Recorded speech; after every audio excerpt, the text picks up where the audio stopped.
Donc les isométries ou les matrices orthogonales positives, on a vu à quoi elles ressemblaient. Maintenant, on va regarder ce qui se passe pour les matrices orthogonales négatives.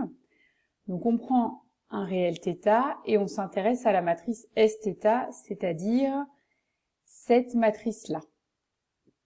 Eh bien, l'endomorphisme canoniquement associé à la matrice Sθ, donc c'est-à-dire l'endomorphisme dont Sθ est la matrice dans la base canonique de R2, est une réflexion par rapport à cet espace vectoriel-là.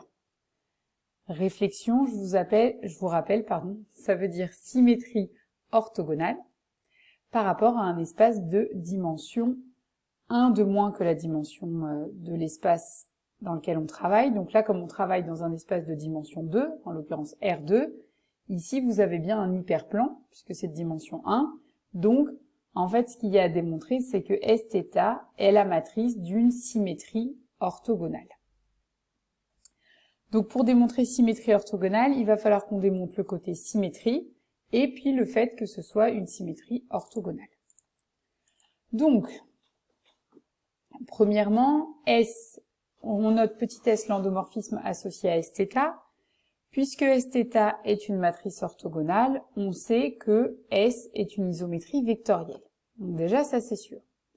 Deuxièmement, pour montrer que c'est une symétrie, je vous rappelle qu'on peut démontrer que sa matrice dans n'importe quelle base est une matrice de symétrie, c'est-à-dire une matrice qui vérifie S au carré égale l'identité. Donc on calcule Sθ fois Sθ. Vu la forme qu'a la matrice Sθ, en fait Sθ c'est une matrice symétrique, donc Sθ est égal à transposé de Sθ. Et comme Sθ est une matrice orthogonale, transposé de Sθ fois Sθ, on sait que ça vaut l'identité. Donc Sθ au carré est égal à l'identité, donc Sθ est une matrice de symétrie. Donc l'endomorphisme canoniquement associé à Sθ est une symétrie, et même la symétrie, là vous pouvez remplacer, est la symétrie par rapport au noyau de S moins l'identité, parallèlement au noyau de S plus l'identité. Ça, c'est ce qu'on avait vu sur les symétries.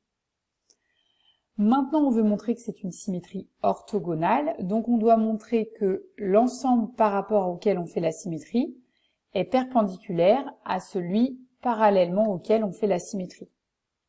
Donc on doit démontrer que ces deux noyaux sont orthogonaux. Plus exactement, que l'orthogonale de ce noyau est égale à ce noyau-là. Donc pour ça, on prend un élément x dans le noyau de S moins l'identité, un élément y dans le noyau de S plus l'identité, et on s'intéresse au produit scalaire de x et de y.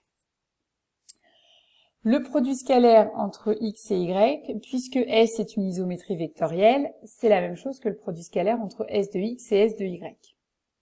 Et puis, puisque x appartient au noyau de S moins l'identité, ça veut dire que S de x égale x. Et comme y appartient au noyau de S plus l'identité, ça veut dire que S de y égale moins y. Donc le produit scalaire entre x et y, il est égal au produit scalaire entre x et moins y. Comme le produit scalaire est linéaire par rapport à la deuxième variable, ce produit scalaire vaut donc moins le produit scalaire entre x et y. Et donc vous avez un réel qui est égal à son opposé, donc le produit scalaire est nul. Donc on a bien que l'orthogonale de cet ensemble est inclus dans celui-là, et que l'orthogonale de celui-là est inclus dans celui-là. Donc ils sont bien orthogonaux, et donc S est bien une symétrie orthogonale. Et je vous rappelle, une fois qu'on a précisé orthogonale, on n'a plus besoin de préciser parallèlement à quoi, on précise juste symétrie orthogonale par rapport au noyau de S moins l'identité.